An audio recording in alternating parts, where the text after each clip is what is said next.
Hello friends, आज के इस अध्याय में हम बात करने वाले हैं सीपीयू के बारे में कि सीपीयू क्या है और सीपीयू काम कैसे करता है। आज के इस वीडियो में मैं आपको सीपीयू के बारे में पूरी जानकारी देने वाला हूं। वीडियो में आगे बढ़ने से पहले मैं आपका स्वागत करता हूं अपने यूट्यूब चैनल पर। सबसे पहले हम यहां पर जान लेते हैं सीपीयू का फुल फॉर्म। सीपीयू का फुल फॉर्म होता है central processing unit. CPU computer के सॉफ्टवेयर और हार्डवेयर पार्ट्स को कंट्रोल करता है। हम माउस या फिर कीबोर्ड के थ्रू जो कुछ भी निर्देश कंप्यूटर को देते हैं और उन सभी पर कंट्रोल करता है और प्रोसेस करता है। प्रोसेस करने के बाद और हमें आउटपुट के तौर पर उसका रिजल्ट देता है। सीपीयू को ब्रेन ऑफ द कंप्यूटर कहा जाता है।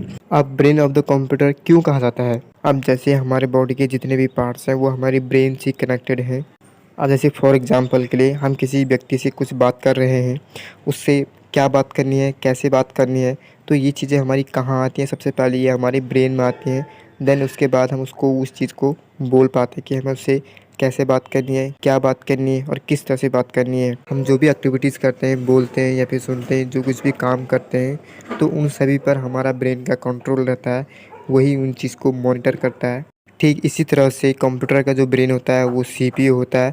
वो भी अपने हार्डवेयर पार्ट्स और सॉफ्टवेयर पार्ट्स दोनों को आपस में कनेक्टेड करता है और उन पर कंट्रोल करता है। इसीलिए सीपीयू को ब्रेन ऑफ द कंप्यूटर कहा जाता है। अब जैसे देखो, मैंने कीबोर्ड से टाइप किया जीत फॉर मी, कीबोर्ड से मैंने इनपुट किया जीत फॉर मी, तो ये डायरेक्ट गया सीपीयू के पास और सीपीयू ने इस पर प्रोसेस करके इसको मॉनिटर के जरिए आउटपुट हमें दे दिया। तो इसी तरह से हम कंप्यूटर को जो कुछ भी निर्देश देते हैं, चाहे वो कीबोर्ड के जरिए हो, माउस के जरिए हो या फिर किसी अदर डिवाइस के जरिए हो, तो वो सबसे पहले सीपीयू के पास जाएगा। सीपीयू उस पर प्रोसेस करेगा। देन उसके बाद हमें उसका आउटपुट देगा मॉनिटर के थ्रू या फिर अदर आउटपुट डिवाइसेस के थ्रू। चलिए, ये तो हो गया सीपीयू काम कैसे करता है और सीपीयू का काम क्या होता है।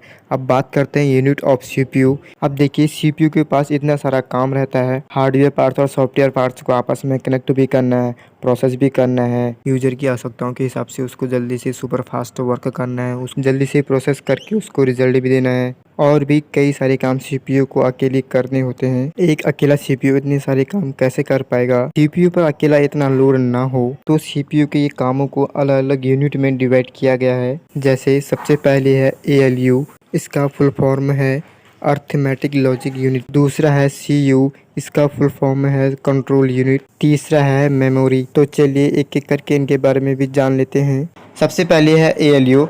एएलयू का फुल फॉर्म है अर्थमेटिक लॉजिकल यूनिट। जैसे कि आप इसके नाम से ही जान पा रहे होंगे, ये अर्थमेटिक ऑपरेशन और लॉजिकल ऑपरेशन को परफॉर्म करता है। आप ये समझिए कि एएलयू को 2 यूनिट्स में डिवाइड किया गया है। पहली यूनिट होगी अर्थमेटिकल यूनिट और सेकेंड यूनिट होगी लॉजिकल यूनिट। एएलयू की जो पहली यूनिट होती है अर्थमेटिक यूनिट, यानी जिसे हम अंकगणितीय इकाई कहते हैं, उसका काम यह होता है कि अर्थमेटिकल ऑपरेशन को परफॉर्म करना। इसमें आता है जैसे सब्सट्रैक्शन, डिवीजन, मल्टीप्लिकेशन, इस तरह के जितने भी अर्थमेटिक ऑपरेशन होते हैं उन सबको एएलयू की अर्थमेटिक यूनिट परफॉर्म करती है। और दूसरी यूनिट है लॉजिकल यूनिट। यह होती है तार्किक इकाई जिसका काम होता है लॉजिकल ऑपरेशन को परफॉर्म करना। अब इसमें कौन कौन से ऑपरेशन आते हैं, जैसे equal to, less than, greater than इत्यादि, ये ऑपरेशन को कंट्रोल करती है। तो इस तरह की जितने भी लॉजिकल यूनिट्स होती हैं उसे एएलयू की लॉजिकल यूनिट परफॉर्म करती है। या फिर हम यह समझ सकते हैं कि कंपैरिजन ऑफ वैल्यूज, मतलब कि यहाँ पर दो डेटा आइटम्स हैं, उनको आपस में कंपेयर करना। कोई संख्या किससे कितनी बड़ी है या फिर कितनी छोटी है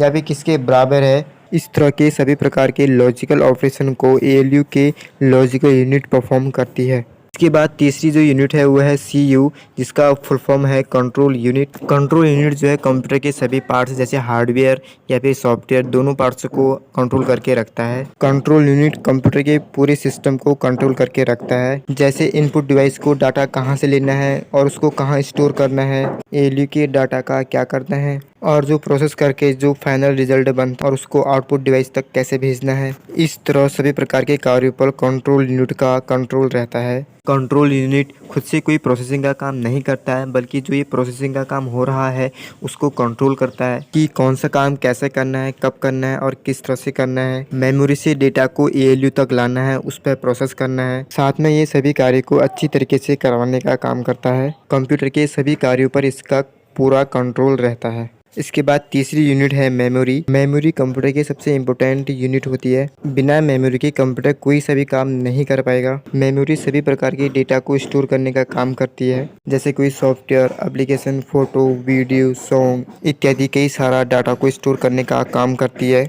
मेमोरी के बारे में मैंने एक डिटेल में अलग से एक वीडियो बना रखी है, जिसका मैं लिंक डिस्क्रिप्शन बॉक्स में दे दूंगा, आप वहां से देख लेना। आई होप कि अब आप समझ चुके होंगे कि सीपीयू क्या होता है, सीपीयू काम कैसे करता है, यूनिट्स ऑफ सीपीयू, एएलयू क्या होता है, सीयू क्या होता है और मेमोरी क्या होती है। आप अच्छे से इन सब के बारे में जान चुके होंगे। आशा करता हूँ कि आपके लिए ये वीडियो हेल्पफुल रही होगी। आज के लिए बस इतना ही, मिलते हैं अगली वीडियो में।